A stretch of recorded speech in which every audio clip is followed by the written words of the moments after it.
చూస్తున్నాం. విజయవాడలో ఒక యూట్యూబ్ ఛానల్ ముసుగులో స్పా సెంటర్ నిర్వహిస్తున్నారు నిర్వాహకులు. అయితే ఈ స్పా సెంటర్ ముసుగులో మరొక గలీజ్ దందా కూడా తెరలేపారు. చలసాని భార్గవ్ అనే వ్యక్తి పక్కా సమాచారంతో స్పా సెంటర్ పైన పోలీసులు సోదాలు నిర్వహించారు. పోలీసులకి అక్కడ వైసీపీ నేత ఎస్టీ కమిషన్ మాజీ మెంబర్ శివశంకర్ నాయక్ పట్టుబడ్డాడు. అంటే ఇది వైసీపీ నేతల నిర్వాహకంగా వైసీపీ నేతల యాజమాన్యంలో కొనసాగుతున్నటువంటి ఒక స్పా సెంటర్ గా తెలుస్తోంది. దొరికిన తర్వాత పోలీసులు వీడియోలు రికార్డ్ చేస్తుంటే తలలు కిందికేసి ఆ బెడ్ కింద దూరిపోయారు. నాకు నిజంగా నవ్వొస్తోంది. తలలు కిందికేసి బెడ్ కింద దూరిపోయారు. పేరుకేమో యూట్యూబ్ ఛానల్ని ఓపెన్ చేసి దాని ముసుగులో ఒక స్పా సెంటర్ నిర్వాహకానికి పాల్పడి నిజంగా నాకు నవ్వొస్తోంది. అక్కడ ఆయన ఎస్టీ కమిషన్ మెంబర్ అంట. పోలీసులు రాగానే ఆ బెడ్ కింద దూరిపోయాడు. తల పైకి ఎత్తాలంటే కూడా ఇబ్బందిగానే ఉంది. ఒకసారి మీరు వీడియోస్ చూడండి.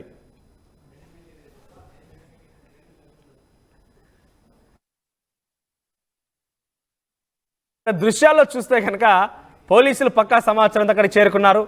ఆ స్పా సెంటర్లో సోదాలు నిర్వహించారు. దీంతో ఒక్కసారిగా ఆ బెడ్ కింద దూరిపోయాడు తల కిందికేసి. ఆయన ఎస్టీ కమిషన్ మాజీ మెంబర్ అట.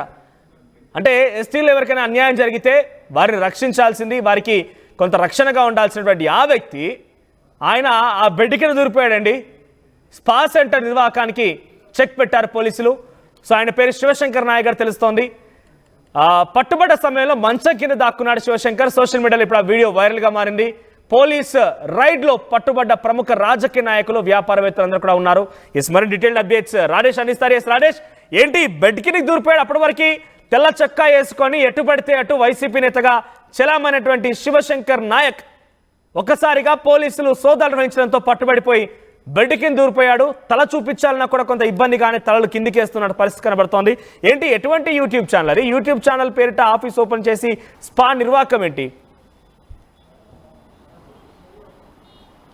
గురునానక్ కాలనీలో స్టూడియో 9 పేరుతో ఒక యూట్యూబ్ ఛానల్ రన్ చేస్తూ దాని వెనుకాల హై టెక్నాలజీతో కూడినటువంటి ఒక స్పా సెంటరు, దాని వెనుక ఒక వ్యభిచార గృహాన్ని, అంటే హైటెక్ వ్యభిచారాన్ని నిర్వహిస్తున్నటువంటి వ్యవహారాన్ని నిన్న పోలీసులు మాచవరం పోలీసులు ఛేదించారు. నిన్న దానికి సంబంధించినటువంటి చలసాని భార్గవ్ అతనికి సంబంధించిన విషయం మీద అతని మీద కేసు కూడా నమోదు చేశారు. అయితే నిన్న పోలీసులు రైడ్ చేస్తున్న సందర్భంలో, అంటే పోలీసులు వస్తున్న సమాచారం తెలిసినప్పటికీ కొంతమంది పారిపోయినప్పటికీ కొంతమంది ఎటు వెళ్ళాక లోపల దాక్కున్న వాళ్ళు రాజకీయ నేతలతో పాటు వ్యాపారవేత్తలు ఉన్నారు. దాదాపు 10 మంది అమ్మాయిల్ని 13 మంది విటుల్ని అదుపులో తీసుకున్నామని పోలీసులు అధికారికంగా చెప్పారు. వాళ్లలో ఒక వ్యక్తి ఇప్పుడు కీలకంగా మారారు. ఆ వ్యక్తి ఎవరో కాదు, గత వైసీపీ హయాంలో ఎస్టీ కమిషన్ మెంబర్గా పనిచేసినటువంటి వడిత్య శివశంకర్ నాయక్. అంటే ఎస్టీ కులానికి సంబంధించినటువంటి వ్యక్తి. ఎస్టీ కమిషన్ మెంబర్గా వైసీపీ అతన్ని మెంబర్గా నియమించింది. అప్పట్లో ఆయన ఎక్కువగా వైసీపీ అధినేత జగన్తో దిగిన ఫోటోలు కానీ, లేకపోతే వైసీపీలో ఉన్నటువంటి కీలక నేతలు దిగిన ఫోటోలను ఇప్పుడు వైరల్గా మారుతున్నాయి. అలాంటి వ్యక్తి మంచం కింద దాక్కుని పోలీసులు రైడ్ చేసిన సందర్భంగా భయపడిపోయి మంచం కింద దాక్కున్నాడు. బయటికి బలవంతంగా పోలీసులు లాగితే బయటికి వచ్చి ముఖాన్ని చూపించుకోకుండా ఉన్నాడా లేకుంటే విటుడిగా వెళ్ళాడా? అక్కడికి ఆ వ్యవహారం ఎన్ని రోజులుగా సాగుతోంది? అది పోలీసులు ఇంకా క్లారిటీ ఇవ్వాల్సిన అవసరం ఉంది. అతను విటుడుగా వచ్చాడా, లేకపోతే ఆ స్పా నిర్వహణ చేస్తున్నటువంటి భార్గవ్తో అతనికి ఏమైనా సంబంధాలు ఉన్నాయా, లేకపోతే ఇంకా వైసీపీ నేతలు ఎవరైనా అతనికి అండగా ఉన్నారా అనే కోణంలో పోలీసులు అయితే విచారణ చేస్తున్నారు. నిన్న వెలుగులోకి వచ్చినటువంటి ఈ స్పా సెంటర్ వ్యవహారంలో చాలా పెద్ద తలకాయలే పెద్ద వ్యక్తులు ఉన్నట్టు తెలుస్తుంది. అందులో భాగంగానే ఈ శివశంకర్ నాయక్ కూడా అక్కడ రెగ్యులర్గా వస్తూ ఉంటాడని కూడా తెలుస్తుంది. అందులో భాగంగా నిన్న పోలీసులు వస్తున్నారని సమాచారం తెలిసినప్పటికీ బయటికి వెళ్ళలేక మంచం కింద దాక్కోవడంతో ఆ విజువల్ అంతా కూడా బయటకు వచ్చినటువంటి పరిస్థితి. అయితే అతని మీద ఇప్పటికీ శివశంకర్ ఏం చెప్తున్నాడు అంటే అక్కడికి ఎందుకు వెళ్ళాడనే విషయం ఆయన చెప్తున్నాడు క్లారిటీగా. ఆయన వీడియో వైరల్ గా మారిపోయింది. నేను ఒక చాలా కీలకమైన కమిషన్ మెంబర్, నథింగ్ బట్ ఒక జడ్జి స్థాయి వ్యక్తి. ఆయన అటువంటి పొజిషన్లో పనిచేసిన ఆయన ఆ శాఖకు సంబంధించి, ఆ గిరిజనులకు సంబంధించి అన్యాయం జరిగితే న్యాయంగా చేయాల్సిన బాధ్యతలను నివర్తించిన ఆయన ఏకంగా ఆయన ఒక విటుడుగా లేదంటే ఒక నిర్వాహకుడు అక్కడ వెళ్ళాడు, తలదాచుకుంటున్నాడు, మంచం కింద దూరిపోతున్నాడు అంటే ఆయన ఏం చెప్తున్నాడు?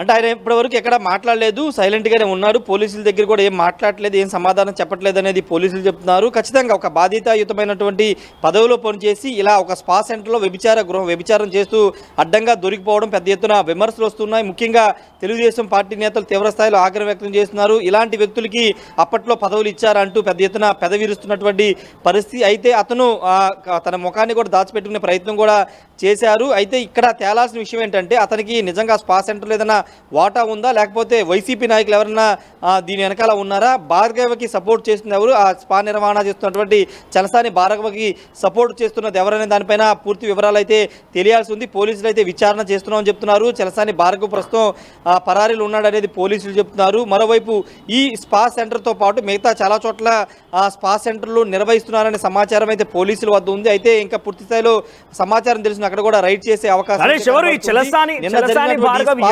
ఆయనకి వైసీపీ నేతలతో సంబంధాలు ఏంటి? ఆయన కూడా నాయకుడిగా ఉన్నాడా, లేదంటే తరచుగా ఆయన వైసీపీ పార్టీలో తిరుగుతూ ఉండేవాడా? అంటే అది దాని మీద ఇప్పటివరకు పోలీసులు అయితే క్లారిటీ ఇవ్వలేదు. అతను వెనుకాల ఎవరున్నారు, వైసీపీ వాళ్ళు ఉన్నారు లేకపోతే టీడీపీ వాళ్ళు ఉన్నారు అనే దానిపైన ఇప్పటివరకు క్లారిటీ ఇవ్వలేదు. కానీ కొంత రాజకీయ అండదండలు అయితే ఉన్నాయనేది పోలీసులు ప్రాథమికంగా చెబుతున్నారు. రాజకీయ అండదండలతో పోలీసులను కూడా గతంలో పోలీసులు కూడా ఆయన మేనేజ్ చేసేవారు, మీడియాని కూడా మేనేజ్ చేసి దందాన్ని నడిపిస్తున్నారనేది మనకంతున్న సమాచారం. అందువల్ల ఇప్పటివరకు ఎక్కడ కూడా పోలీసులు కూడా రైడ్ వెళ్ళలేదు. కానీ ఇప్పుడు కొంత సమాచారం బయట లీక్ కావడంతో తప్పక రైడ్ చేశారని ఒక చర్చ కూడా నడుస్తున్న నేపథ్యంలో ఇప్పుడు అతన్ని అదుపులో తీసుకోవడానికి పోలీసులు అయితే ప్రయత్నం చేస్తున్నారు. ఒకవేళ అదుపులో తీసుకుంటే కనుక పూర్తి స్థాయిలో అతని వెనక ఎవరున్నారు, ఇంత పెద్ద మొత్తంలో ఒక ఛానల్ నడుపుతూ యూట్యూబ్ ఛానల్ పెట్టి దాని వెనకాల ఇంత పెద్ద ఎత్తున అంటే హిమాచల్ ప్రదేశ్, ఉత్తరప్రదేశ్ లాంటి రాష్ట్రాల నుంచి అమ్మాయిని తీసుకొచ్చి ఇంత అంటే విజయవాడ నడి బోర్డులో ఇంత పెద్ద ఎత్తున స్పా సెంటర్ ముసుగులో బైటెక్ వ్యభిచారం నిర్వహిస్తున్నారంటే ఖచ్చితంగా ఏదైనా రాజకీయ నాయకుల అండదండలు ఉంటాయనేది పోలీసులు కూడా అనుమానిస్తున్నారు. అయితే అతని అదుపులో తీసుకున్న తర్వాత పూర్తి వివరాలు బయటకు వచ్చే అవకాశం అయితే కనబడుతుంది. అయితే స్పా సెంటర్ నిర్వహణ పక్కన పెడితే అదే స్పా సెంటర్లో ఇప్పుడు వైసీపీలో ఎస్టీ కమిషన్ మెంబర్గా పనిచేసినటువంటి ఉడిత్య శివశంకర్ నాయక్ దొరకడం అనేది ఇప్పుడు కీలక చర్చకు దారితీస్తుంది. అంటే రాజకీయ నాయకులు ఇలాంటి వ్యభిచార గృహాలకు వెళ్ళడం లేకపోతే అక్కడ అడ్డంగా దొరకడం ఏంటనే ఒక విమర్శలు అయితే వస్తున్నాయి. మరి దీని మీద వైసీపీ నుండి ఎలాంటి రియాక్షన్స్ వస్తాయో చూడాల్సిన అవసరం అయితే ఉంది. మనోజ్ రైట్ రాజేష్, అంటే అక్కడ 10 మంది బిడ్డలు ఉన్నారు, 10 మంది అమ్మాయిలు ఉన్నారని చెప్తున్న నేపథ్యంలో వారందరినీ కావాలని బలవంతంగా ఆ వ్యభిచార కూపంలోకి లేదంటే ఆ స్పా సెంటర్ రూపంలో అక్కడికి లాగారా? వారంతా ఎక్కడి వాళ్ళు, ఎక్కడి నుంచి వచ్చారు? డీటెయిల్స్ ఏమైనా తెలుస్తున్నాయా?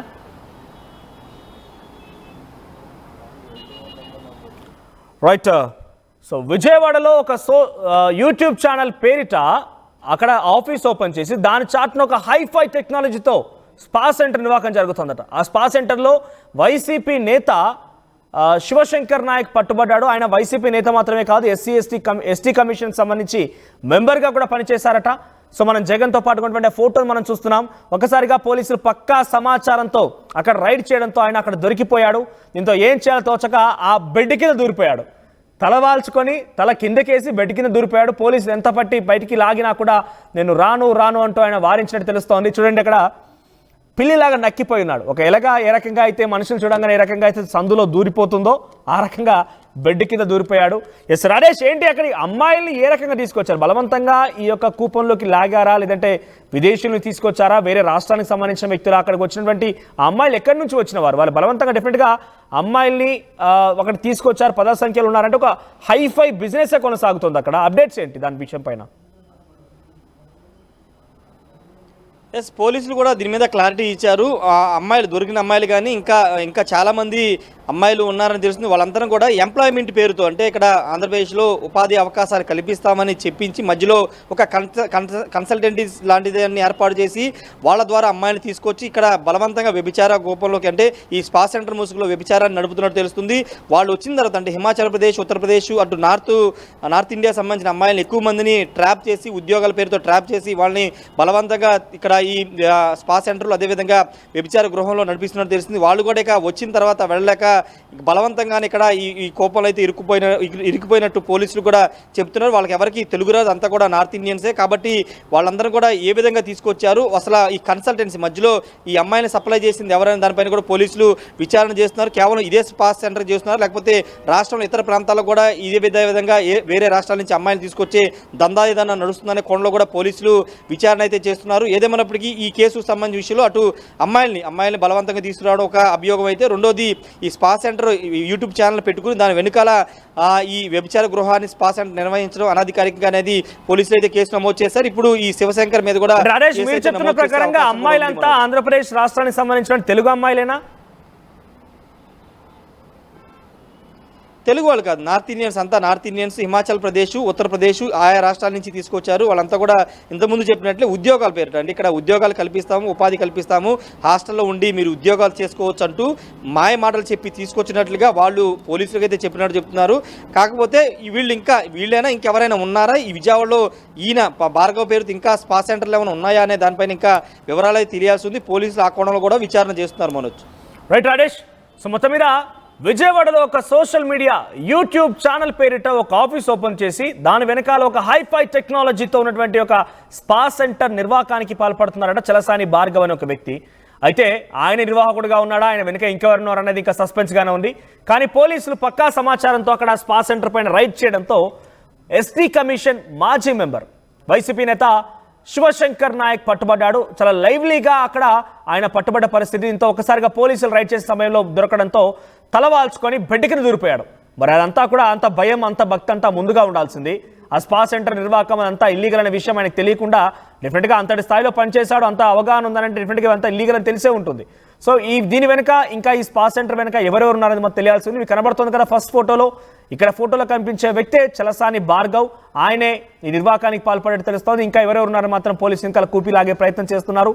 చాలా మంది నార్త్ ఇండియన్ సంబంధించిన అమ్మాయిలని ఉపాధి పేరిట ఈ కూపీలోకి లాగినట్టు తెలుస్తోంది. మరి ఇంకా ఇటువంటి నిర్వాహకం జరిగిందా, ఇంకా ఎన్ని రోజులుగా నిర్వాహకం జరుగుతోంది, మరిన్ని డీటెయిల్స్ తెలియాల్సి ఉంది. సో మీకేమనిపిస్తోంది? ఒక వైసీపీ నేత ఏకంగా ఆయన ఎస్టీ కమిషన్ మెంబర్ కూడా అటువంటి వ్యక్తే ఇందులో పాల్గొని ఏకంగా ఆ బెడ్ కింద దాని దూరిపోయి తలవాల్చుకొని రమ్మంటే బయటికి రాకుండా ఆయన అక్కడే ఉండిపోయాడో అంతా నవ్వొస్తోంది నాకైతే. సో మీకేమనిపిస్తోంది? మీ అభిప్రాయం కామెంట్ చేయండి.